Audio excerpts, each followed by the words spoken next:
当家的，咱不能再生了，再生我这身子就垮了。不生咋办？没儿子，咱老李家就绝后了。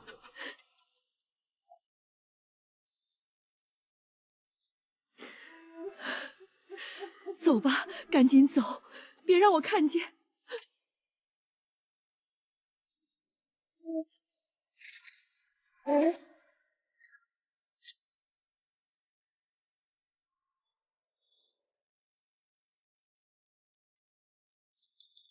哎呀，李老弟，来了啊！快进来，快进来。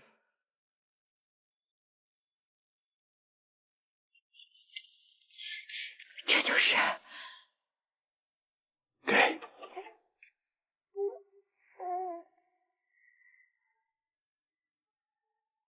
哎呀，这娃儿长得真好。就我一个人来的。李老弟，这是咱的一点心意，你收着。这怎么好意思呢？那我就收下了。家里还有一堆活，我就先回去了。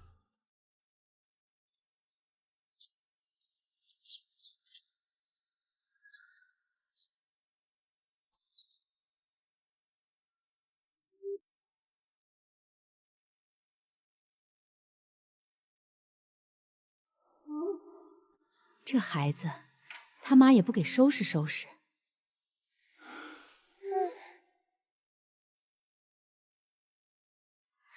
这孩子眼神咋这么沉呢？啥意思？刚生的娃儿，眼神应该是散的。可这娃儿刚才看那一眼，总觉得他在看咱。你想多了。关山，你说这娃儿咱能留住吗？啥意思？我是说，万一咱以后有了亲生的，这娃儿咋办？你想那么多干啥？现在不是没有吗？万一呢？万一我怀上了呢？是个儿子呢？那也得先养着。先养着，说不定能引来个弟弟。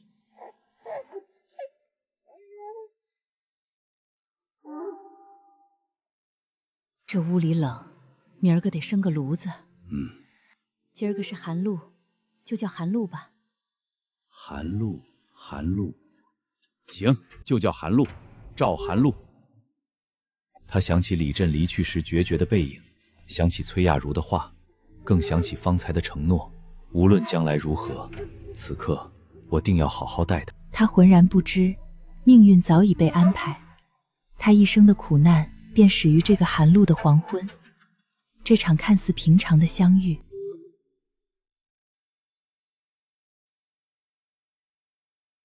1983年的夏天，热得出奇，太阳像个大火盆，从早到晚扣在县城上空。3岁的韩露已经长开了，小脸蛋圆鼓鼓的，眼睛又黑又亮，像2颗洗过的黑葡萄。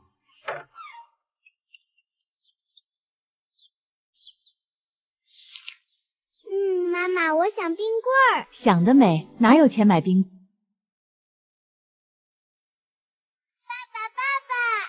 看，爸爸给你带啥了？这丫头长得真快。可不是，一晃就3岁了。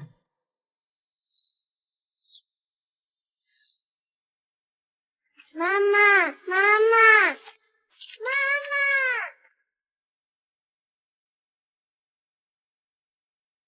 妈！等我媳妇儿生了，我保证让我儿子娶你闺女，咱俩做亲家。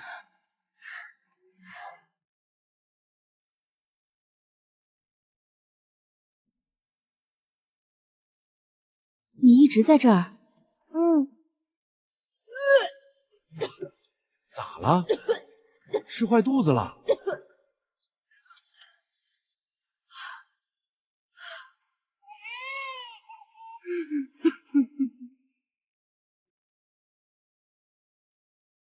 哎呀，赵家这是有后了。妈妈，我想吃肉。这是给你弟弟吃的，你大了，吃青菜就行。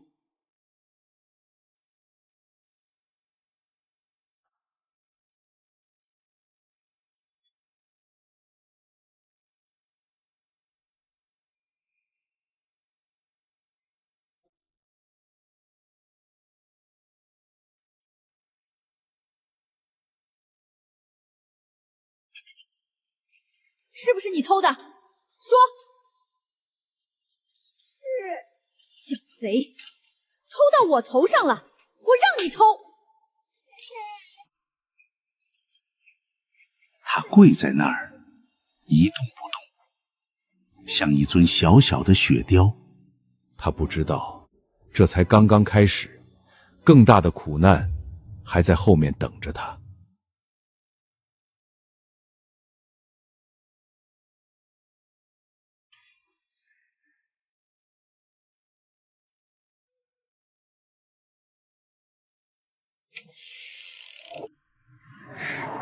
喝了去捡柴火，灶里快没柴了。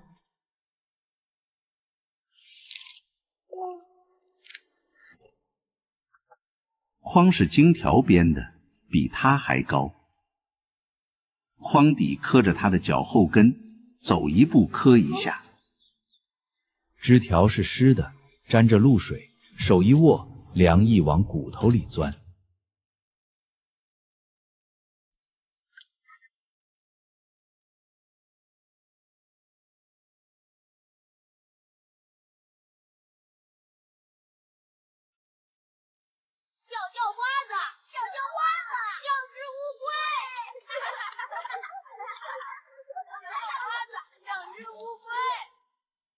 去捡柴火，灶里没柴了。他张了张嘴，想说下雨天柴火是湿的，可话到嘴边又咽回去了。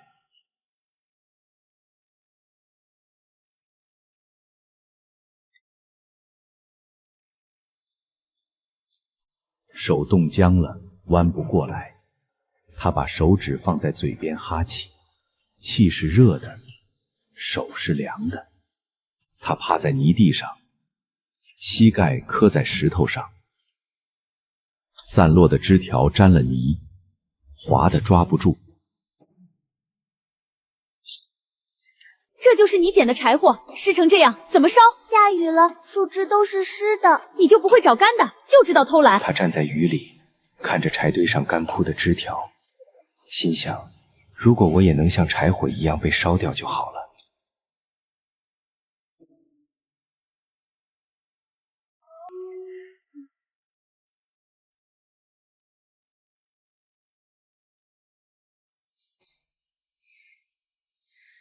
头昏沉沉的，胳膊软得像面条。磨蹭什么呢？太阳都晒屁股了。妈妈，我难受，可能发烧了。装病偷懒，赶紧去洗内部。装病偷懒，想不干活没门儿。凉意像无数根针扎进皮肤，痛疮裂口一沾水，疼得钻心。突然眼前一阵阵发黑，太阳穴一吊一吊的疼，手没有知觉了，像两根木头棍子。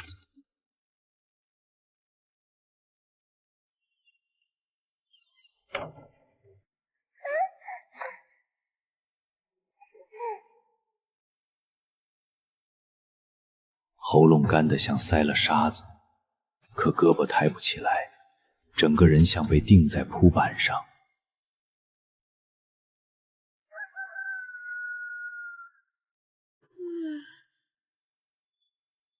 韩露，起来干活，太阳都晒屁股了。烧还没退，可他得起来，不起来要挨骂，要挨打。磨蹭什么呢？赶紧去抱柴火。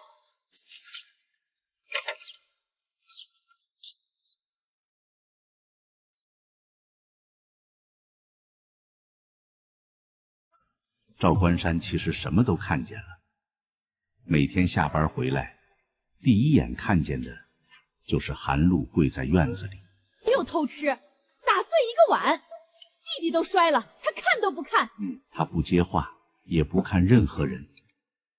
烟雾升起来，挡着他的脸，看不清表情。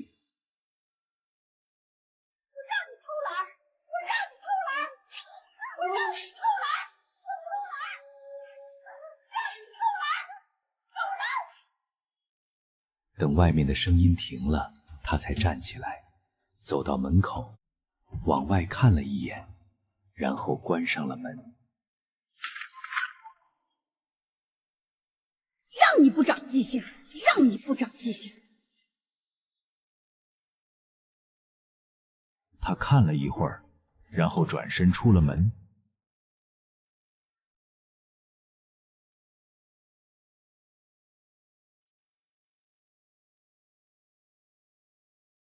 院子里已经安静，地上有几滴血已经干了。他看了一眼，从旁边走过去。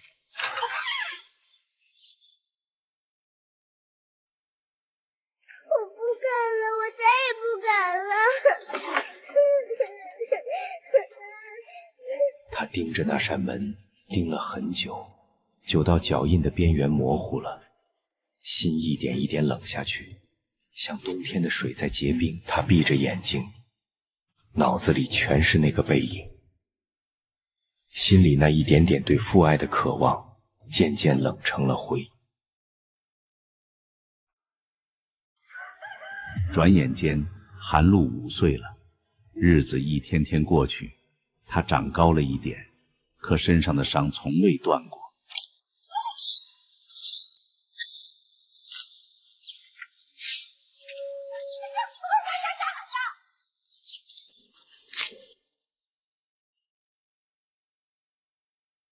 奶奶，唉，奶奶，唉。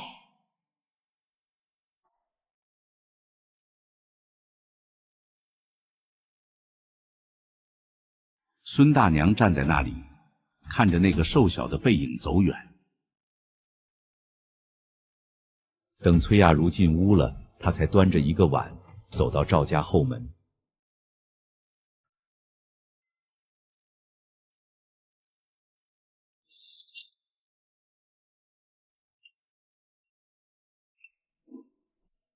她把馒头捧在手心里，闻了闻，甜的、暖的，每一块都嚼了很久，嚼到化成甜的汁水才咽下去。他把包馒头包好，压在陈边稻草下，明天还给孙大妈。手是凉的，窝头是热的。他把窝头贴在脸上，暖烘烘的。他回想起那天孙大娘摸他的头，虽然手很粗糙，但手心是热的。每次被那只手摸头，都觉得想哭。他5岁了，已经懂得很多事，懂得不能指望别人，能靠的只有自己。他只能靠自己。熬过去，熬过去，熬一天算一天。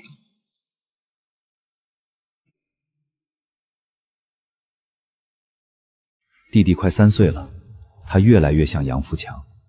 崔亚玲看得出来，但他不说。每次看见儿子的脸，眼神就飘一下。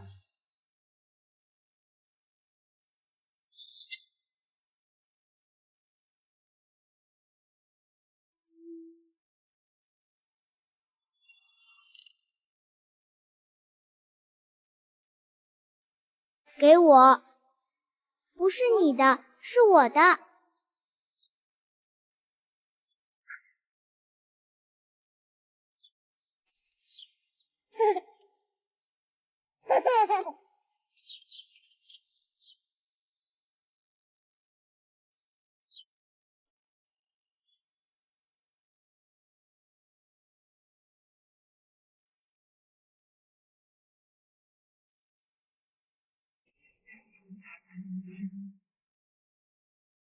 不要撕了！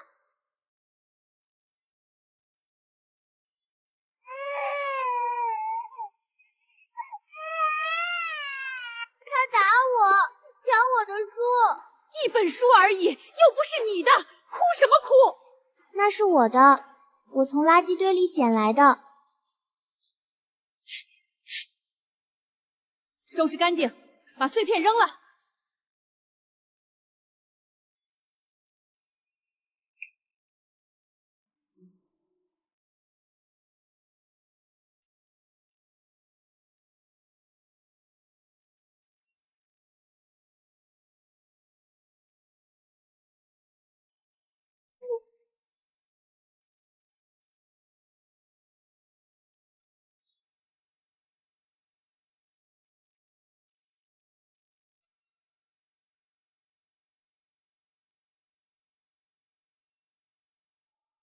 那是我的书，碎了也是我的，谁也别想拿走。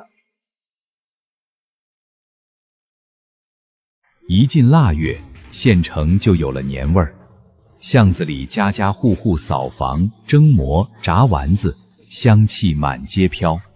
这颜色正，过年穿喜庆，别弄脏了，给你做新棉袄的。我要新棉袄。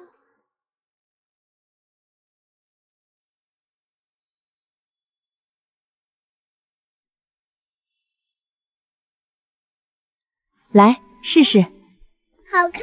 凑合穿吧。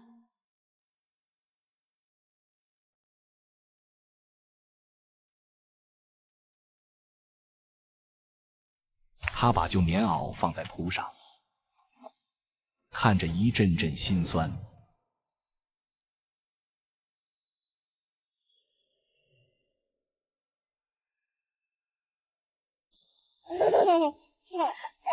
小馋猫，等凉了再吃。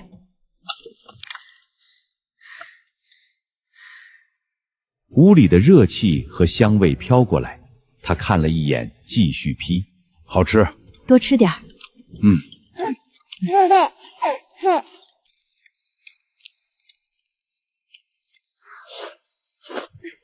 慢点儿，别炸着手。来，给你糖。他站在巷子边，穿着旧棉袄，看着那团火在晨光里一跳一跳的。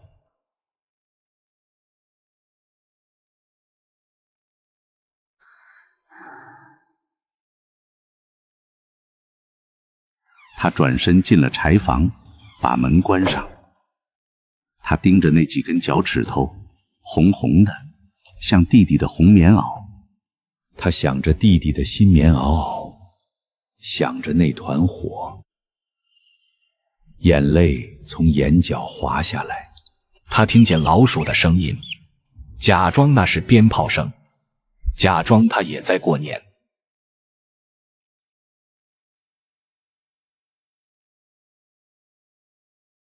这孩子长得挺水灵，你们怎么不给他买件新衣服？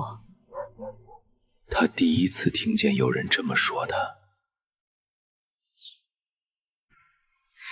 孩子又不是亲生的，养大了也是别人家的，费那个钱干嘛？那几个字像钉子，一个一个地钉进他的胸口。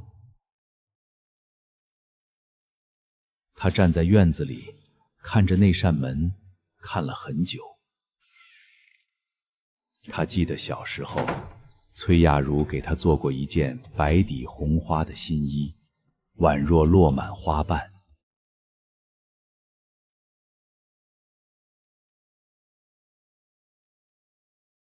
看，好看吗？好看吗？他总以为只要听话能干，崔亚茹就会善待他。现在明白，错从不在自己，而是无论怎么做都没用。他想起弟弟今天穿的新棉袄，红色的，亮堂堂的。他不想了，永远不会有。他蜷缩在床上，心里最后一点幻想破灭了。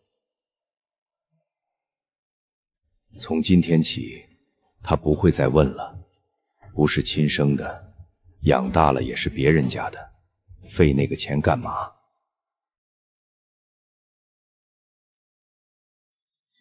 秋天到了，巷子里多了一群背书包的孩子，他们说说笑笑往学校的方向去。韩露站在巷子边看着那些孩子，他不知道学校长什么样。孙大娘，那学校啥样啊？有教室，有操场，学费1年好几块。孙大娘叹了口气，没再说话。从那以后，韩露每天都来巷口，记住了那个走路抬头、辫子甩动的女孩。该启蒙了，拿去。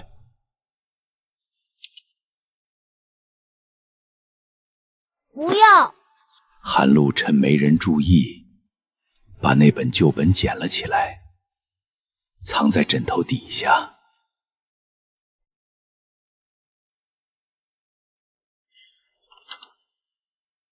公鸡。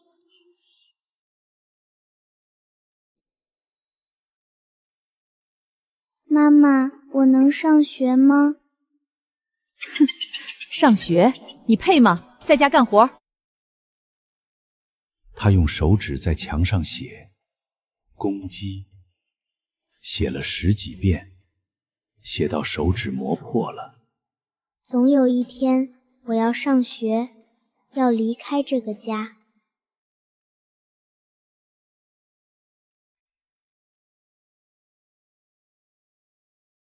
没爹妈的孩子，小乞丐，脏死了！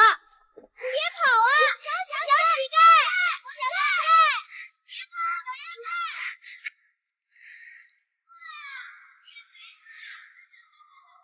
他等他们散了才敢出来，有时候一等就是半天。野孩子，小乞丐！他瞪我，小乞丐瞪我。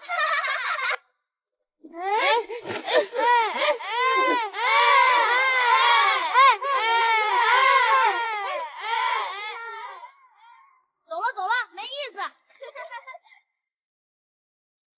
他等了很久，久到地上的凉意渗进骨头里。他看着自己的影子，瘦瘦小小的，像一根火柴棍。他想，也许他们骂得对。他不知道为什么活着，可心里那点微光还没灭。那点光很微弱，照着他往前走。他不知道前面有什么，可他得去看看。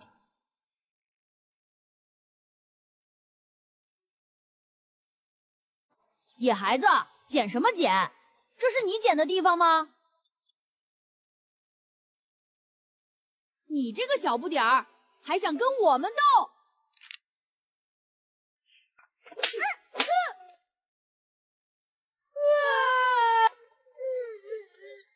他第一次打伤了人，他怕，可他也有一点高兴，像心里有什么东西松了一下。你家那个野孩子把我儿子鼻子打破了，流了好多血，你们管不管？韩露，给我出来！你打人了，让你在外面惹事。打也打了，你还要怎么样？好好管管。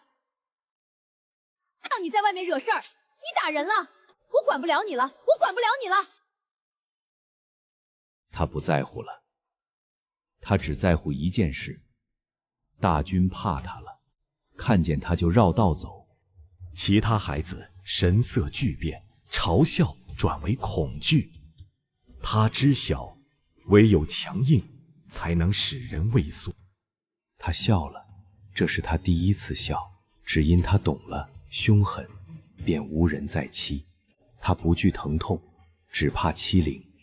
他受够了，不想再被人欺负。从今以后，谁欺负他，他就打谁。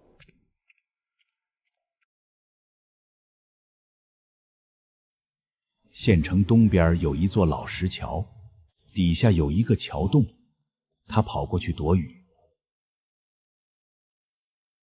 他靠着石壁听雨，觉得这里比柴房好，没有老鼠、冷风和脚步声，只有他自己。他把桥洞当家了，虽然不大，但住着心里很踏实。桥洞之上，偶有马车驶过，车轮声、马蹄声，声声入耳，便觉心安。有人烟处，才是人间。冬天桥洞里很冷，风从洞口灌进来，他把自己埋在里面，只露2个鼻口出气。瘸腿老头睡在洞口，把韩露挤到最里面，他毫无睡意，睁着眼睛等着他走。老头走了，他把桥洞清理干净，把窝重新铺好，躺下来舒了一口气。还有一个疯女人，嘴里念念有词。韩露怕她，缩着身子不敢动。女人走了，他把窝铺好，躺了下来。他学会了看人脸色。他喜欢这桥洞，饥寒肮脏又如何？这是他自己的地方，没有辱骂，也不会挨打。外面有风声、虫叫，远处的狗吠，他听着那些声音，慢慢睡着了。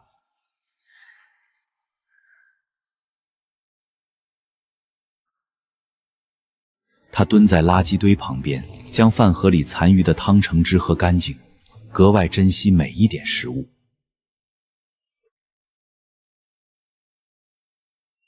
一双皮鞋停在他面前，又黑又亮。他从来没有见过这么干净的皮鞋。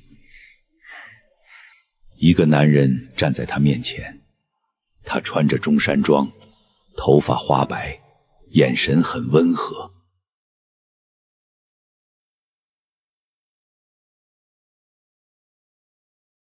他慢慢放下了戒备，手帕微凉又柔软，裹着淡淡的皂香。他长这么大，从未被人这般温柔待过。你爸妈呢？你叫什么名字？韩露。姓什么？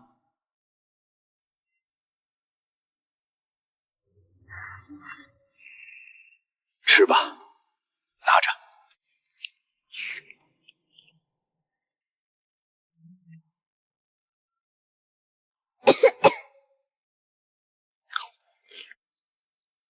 你家里还有什么人？来，我给你包上。没关系。疼吗？跟我走吧，我带你去洗洗脸，再给你买件棉袄。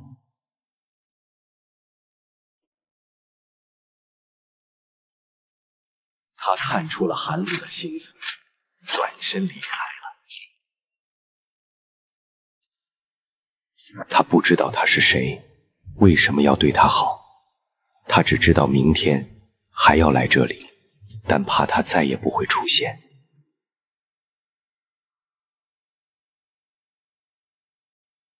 第二天，天还没亮他就醒了，不是冻醒的，是心里有事儿。睡不着，他把油纸揣在怀里，捂了一夜，然后爬起来，把窝收拾整齐。他蹲在小河边，捧了一口河水洗脸，水很凉，洗完脸，嘴唇冻得发紫。天还没亮透，巷子里的灯还亮着，照在雪地上，地上结了冰。他走得很慢，他走到垃圾堆旁边，站住那里，没有人。他蹲了下来，默默等待。清洁工来了，看了他一眼，便离开了。他还在等。他等到中午，饿得受不了了，才站起来。巷口空空的，下午他又回来这里，一直等到天黑，还是没有人来。一直到第6天，他每天都来，从早蹲到晚，巷口空空的，那双皮鞋都没出现。他不知道他还会不会来，可他盼望着他的出现。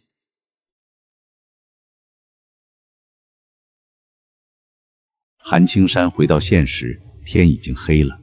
他不是本地人，在地区行署工作。他脑海突然闪过一幕，那个蹲在垃圾堆旁的小女孩。你好，我是地区行署的韩青山，想麻烦你帮我查一个人，一个5、6岁的女孩，叫韩露。他打完电话，坐在床边，想着韩露，内心久久不能释怀。大娘，跟您打听下，附近有没有个5、6岁瘦瘦的小女孩，经常在外面跑？你说的是赵家那个丫头吧？可怜啊，那家人对她不好，大冬天的让她睡柴房，穿的是破棉袄，天天洗尿布，动不动就打。睡柴房，穿破棉袄，大冬天，5、6岁的孩子，他到底受了多少罪？赵关山，哪个车间？3车间，焊工。您等等，我让人去叫。不用，我自己去看看。赵关山，你是地区行署的，了解一下职工情况。家里几口人？3口，我老婆，还有个儿子。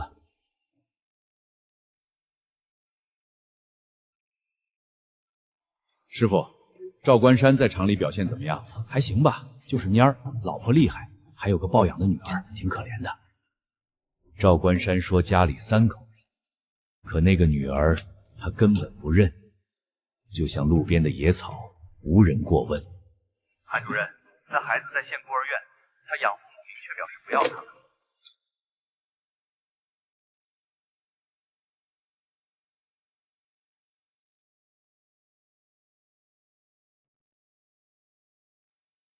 老张，明天我们去县孤儿院。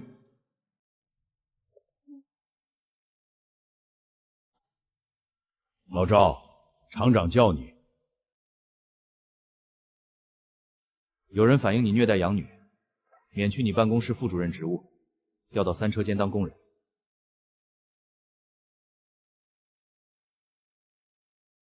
饭在锅里。我被降职了，调到车间当工人。是不是那个丫头？有人反映到厂里，说咱家对那孩子不好。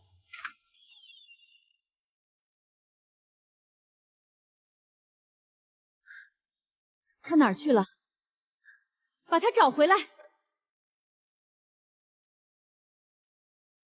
我把韩露给您送回来了。韩露，进屋。你在外头跟人说什么了？我没有。告诉爸爸，跟谁说过？我没跟人说过。回柴房，不许吃饭。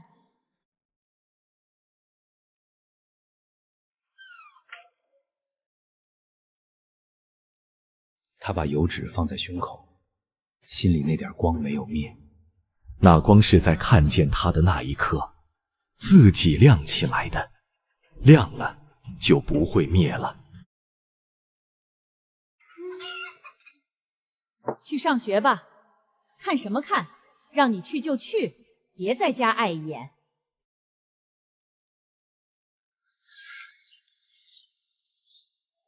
他像一阵风，从他们中间穿过去，没有人感觉到。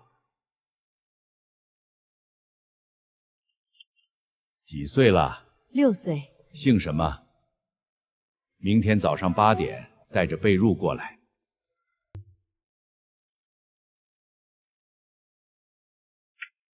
拿去。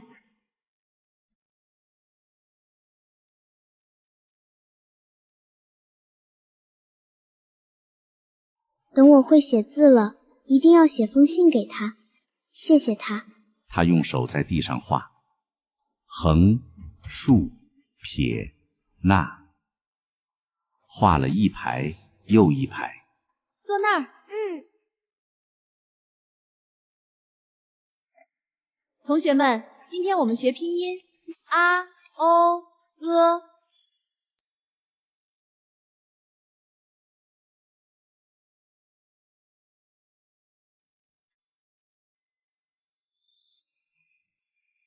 他背着书包走在夕阳里，影子拉得很长，瘦瘦的，像一根火柴棍。如果那个人看见我，还会认出我吗？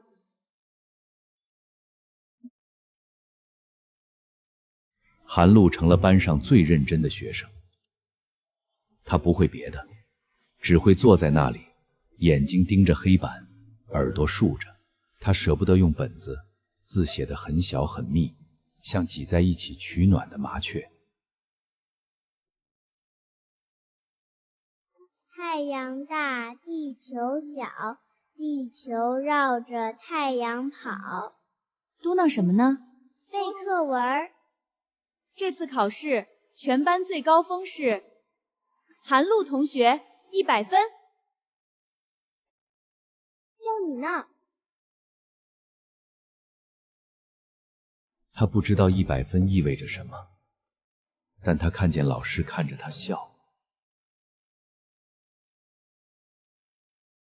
韩露同学虽然基础不好，但他学习最认真，大家要向他学习。回来了，赶紧把衣服洗了。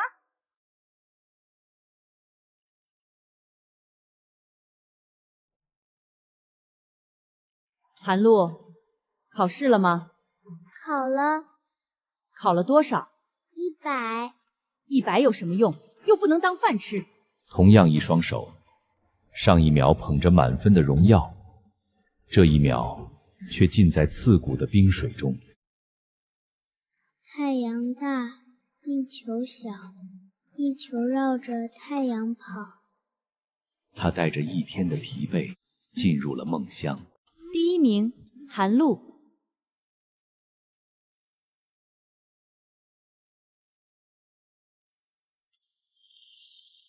他把奖状在桥洞里藏了3天，每天晚上去摸一遍，摸完了再回去。第1天、第2天、第3天，他在校门口站了很久。天快黑了，风很凉，他把布包塞进书包里。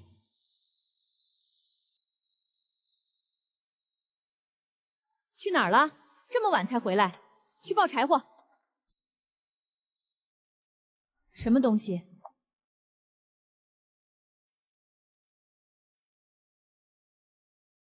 一张破纸有什么用？还不去洗压布？白疼你这么多年，不知道整这些没用的。他把奖状藏到稻草早最深处。那是他的地方。他搓着尿布，低着头，泪珠一颗颗砸进盆里，无声无息。他对自己说，以后什么都不拿回家了，所有的好东西都藏在桥洞里。我还要考第1，得了奖状藏在桥洞里，那是我一个人的。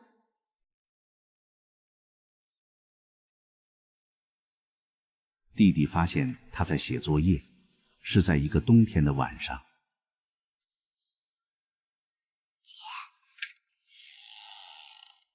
进来怎么不吱声？别碰。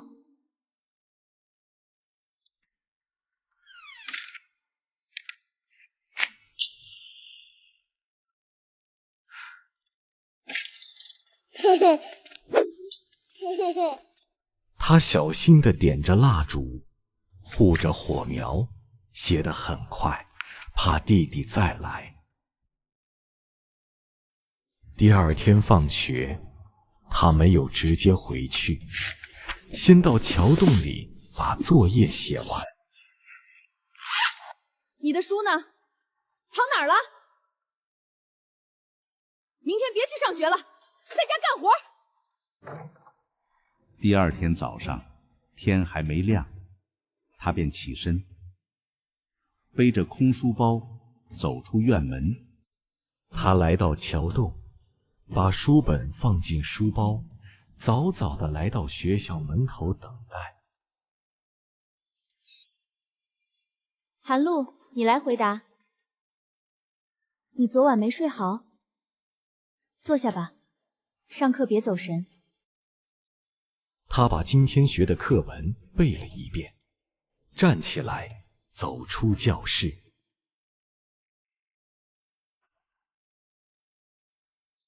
我不能跟老师说，老师也帮不了我。我不要别人可怜，只想上学。期末考试的成绩出来了，第1名韩露，同学们都围在那里看，只有韩露没有去。这次考试，韩露同学又是第1名，希望你们向她学习。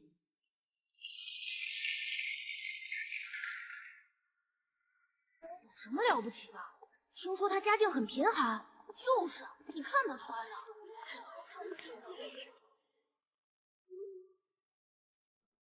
他不在乎别人怎么说，穷就穷，他只怕不让他上学。他查得很慢，手指在字典上挪动，有些意思他不懂，只能硬记。我要吃肉。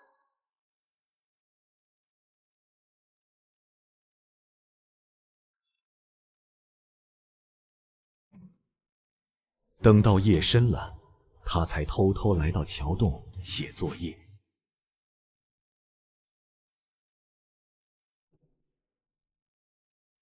他走出桥洞，星星一颗一颗的像藏在他枕头底下的图钉。韩露同学用的是旧本子铅笔头，可他每次都是第1，你们为什么考不过他？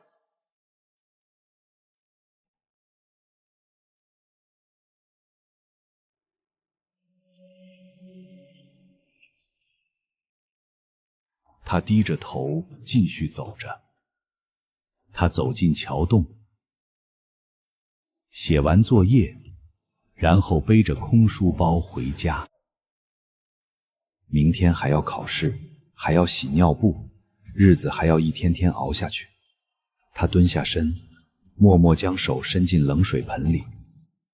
这个念头什么时候冒出来的，他自己也说不清。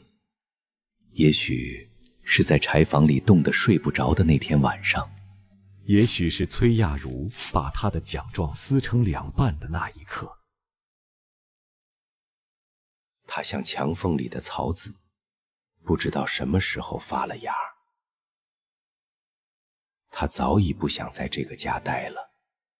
心底的念头愈发强烈，强到他洗药布时手泡在凉水里，脑子里想的却是别的地方。要走，需要钱，他只能每天放学后捡垃圾，一分一分地攒。拿去5分，他从来不嫌少，有就是好的。哎，韩露，天冷，去买个烤红薯吃。谢谢爷爷。他把钱藏在布包里，那是他逃离的希望。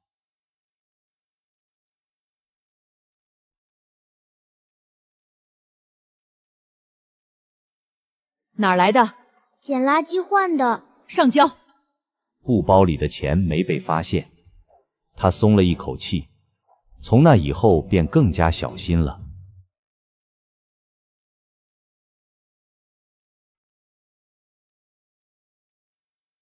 这孩子懂事儿，分得清。那天他卖了8分钱，1毛2分，离3块钱还差2块8毛8，希望早点攒够。他看着那辆车走开，心想，总有一天，他也会坐在里面。手疼，他就用破布包着，只能用2只手捧，不能歇，歇一天就少1天的钱。孟麻子已经关门了，他只好背回家，明天再来。他把布包拿出来，然后把钱倒出来数，1毛6分。他闭着眼睛，想着那辆蓝色的大客车，感觉自由离他越来越近。学校门口不远处有一个茶水摊，摊子不大，1张桌子，2条板凳，1把破伞。摆摊的是一个老奶奶，头发全白了，笑眯眯的，像冬天的太阳，大家都叫她周奶奶。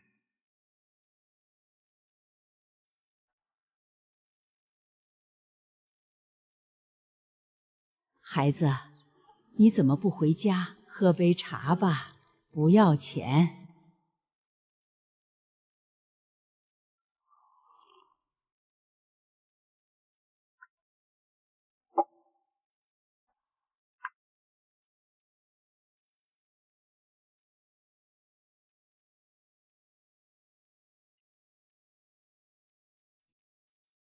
别累着，你这孩子怎么不回家？来，过来，孩子，好好读书，将来有出息。我小时候没读过书，你有学上，要好好读书。好好读书，将来有出息。好好读书，将来有出息。拿着，拿着。周奶奶，我不能要。拿着。听话，这不是给你的，是给你读书的。你要好好学习，把钱还我。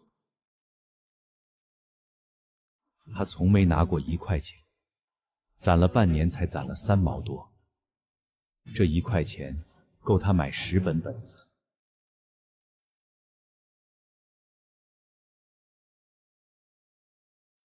周奶奶，这么冷的天，您不冷吗？冷，当然冷了，可这冷得出来摆摊啊，这一不出来就少1天收。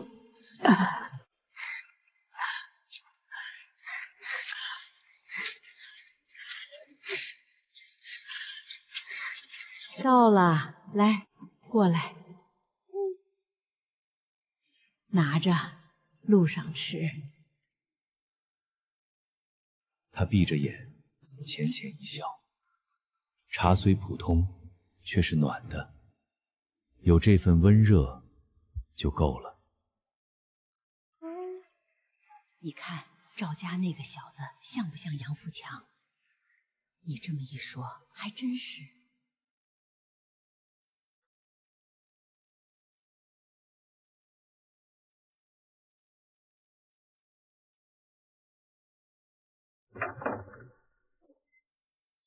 让你偷懒，让你偷懒，让偷懒，让你偷懒。今天的崔亚茹像一只被踩了尾巴的猫，她不是在打韩露，是在打自己的害怕。流言蜚语，终有一天会传到赵关山耳里。来日祸福，他心里1清2楚。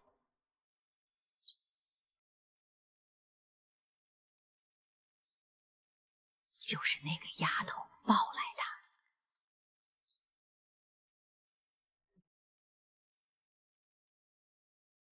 去哪儿？去供销社买点盐。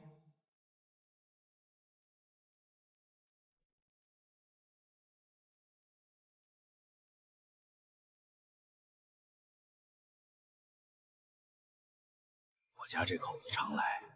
常来。就买这些。有时也买别的。老赵，有些事儿我不方便说，你是聪明人，自己心里有数就行。他把弟弟的脸和杨富强的脸叠在一起，分不清谁是谁。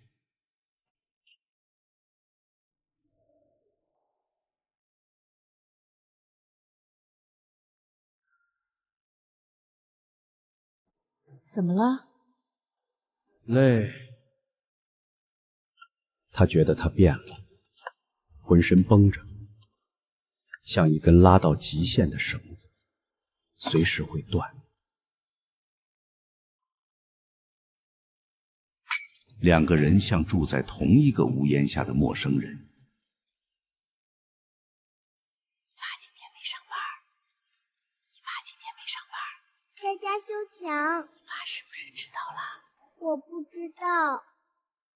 这个家像一座快要倒塌的房子，他要在它倒之前跑出去。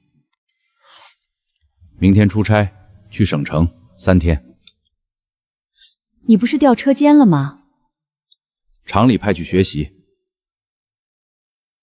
桌上放着一张纸条，上面写着出差3天，歪歪扭扭的是赵关山的笔记。他不相信他，他怀疑他不是真的出差，而是假装出差，等着捉奸。他没有去省城，在火车站坐了一下午，晚上在巷口抽了3根烟，等所有灯都灭了。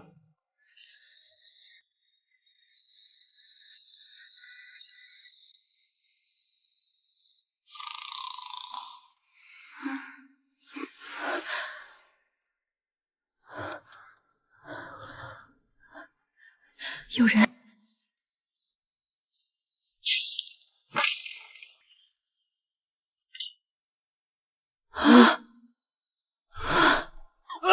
别打了！别打了！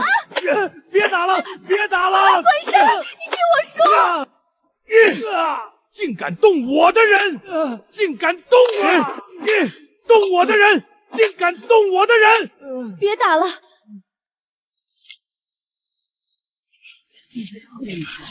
出什么事了？那不是杨富强吗？行了行了，关山，求你了，别打了，打死了你要坐牢的！好了，别打了！行了。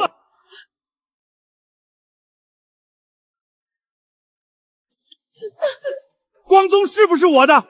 你说是不是我的？老赵，消消气儿，别打出人命，不值得。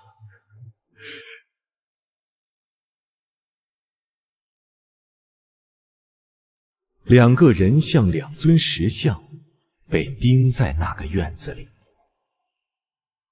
他早知道会有这一天，可没想到来得这么快，这么猛。让你骗我，让你背着我乱来！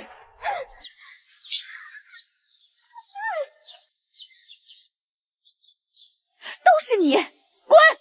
妈，求求你，我没有地方去。给我滚！这个家不要你了，不准给我回来！他被赶出了家门，凭着3岁前的记忆往李家沟方向走去。那是他亲生父母的住处。大爷，李家沟怎么走？往前再走5里路，看见水塔，右拐就到了。谢谢大爷。奶奶，李振家在哪儿？往里走，第3家，门口有枣树的就是。妈，我是念地。妈，我是念地，赵念地。谁是你妈？你认错人了。妈，他们不要我了，让我进去吧，我帮你干活。我不是你妈，你认错人了。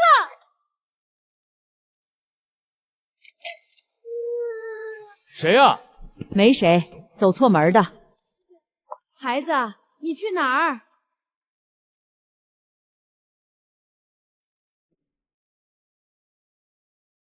从那天起，韩露彻底成了野孩子。他睡在废弃的砖窑里，像一棵野草。韩露，歇会儿吧。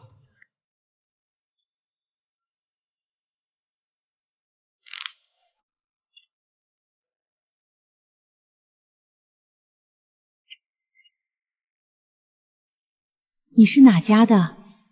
那里有饭吃，有地方睡，还能上学。什么地方？福利院，就是孤儿院。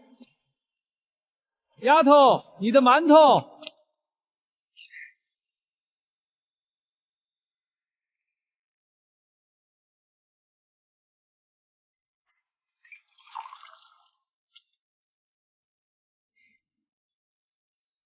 先喝口水，我去找个人给你洗洗。来，把脸伸过来。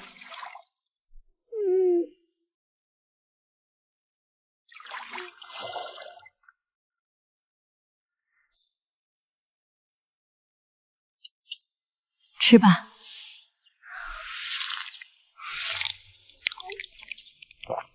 你家在哪里？你爸爸妈妈叫什么名字啊？哎，你不说，我们没法送你回去。那就送孤儿院吧。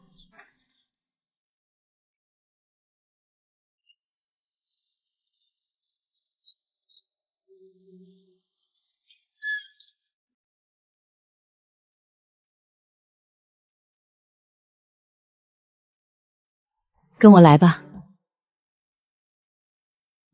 这是你的床，柜子也是你的。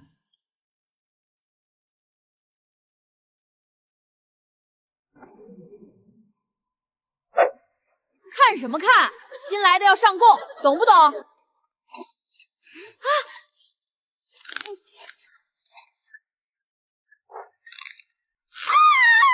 再来抢，我还有。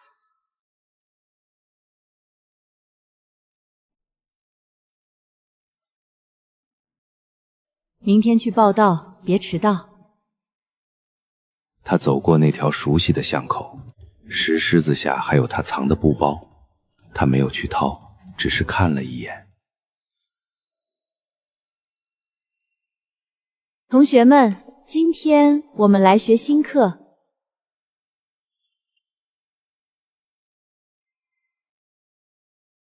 这本你拿去看，看完了还我。他考试又考了第1名。每晚睡觉前，他把手伸进枕头下，摸一摸那枚硬币和试卷，心里就踏实了。他梦见自己在一辆大客车上，虽然他不知道车要开到哪里，但他知道他在往前走就对了。韩露，钱院长叫你。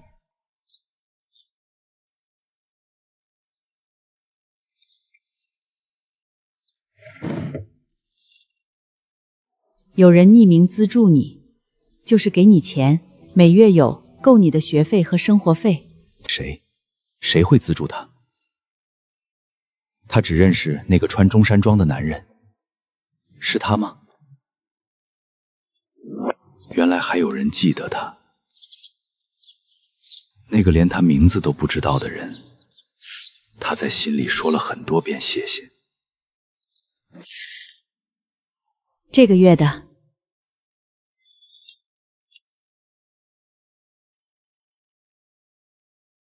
他每天晚上睡觉前摸一摸，摸到了，心里就踏实了。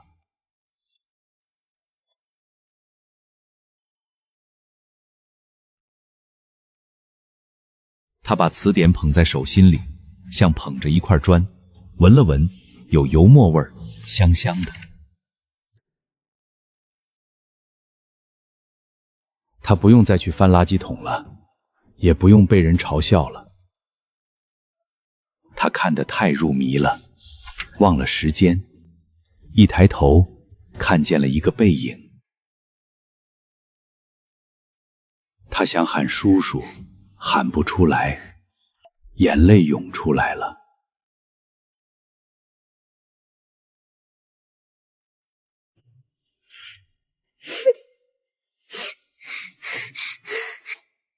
他怕有一天他会记不清他的脸。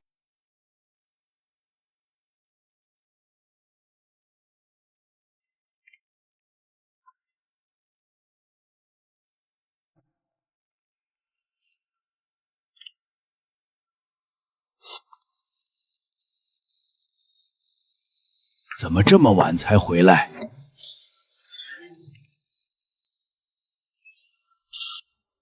他宁愿相信是他来过，下次一定要追上，不能让他再走了。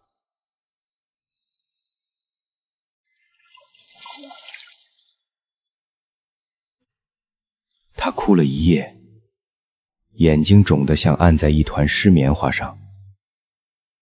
他走在路上，一直低着头，没有穿中山装的，也没有花白头发的。阿姨，我要这个。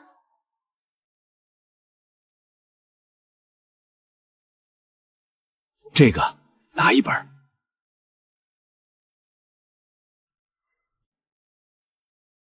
又见面了，同志，把那支深绿色的铅笔给我看看。这个给你，好好读书。谢谢您。他用手摸着那支笔，想着白天的场景，心里有说不出的感激。又来看书。这本给你。谢谢。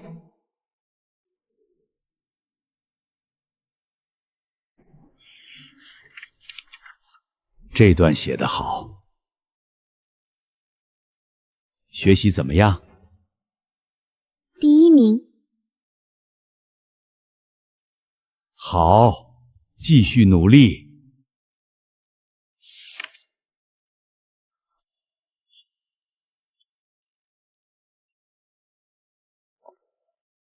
他暗下决心，一定要考上大学。这份信念落地，内心充盈踏实。它也是一滴水，滴在石头上，一下、2下、3次，总有一天会把石头滴穿。一定要考上大学。他笑了，在黑暗中，没有人看见，也不需要人看见。韩露更努力了，每天除了睡觉就是看书。早上天不亮就爬起来，趴在窗台边背课文。中午，别人午睡，他坐在操场边的冬青树下看书。晚上熄了灯，别人都睡了，他还打着手电筒在床上埋头苦读。春夏秋冬，他不知过了多久，唯有读过的书都化作了自身积淀。全县第一，全县第一。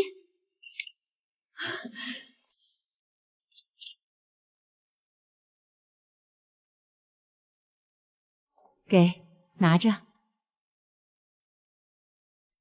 我考了全县第1。他走在街上，路过那条熟悉的巷口，石狮子还在。他看了一眼，继续往前走。宿舍里的其他同学陆续来了，有的家长陪着，有的自己来。韩露坐在上铺，没有人跟他说话。你看他那衣服穿的，他好像从来不换衣服。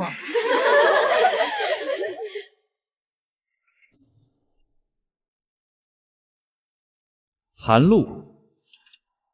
露，总分第1。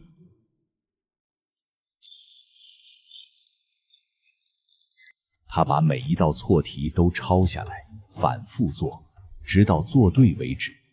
短铅笔套上高粱杆，依旧舍不得扔。那支笔，笔杆上的金字磨没了，可他还是握着，握着它，就像握着他的手。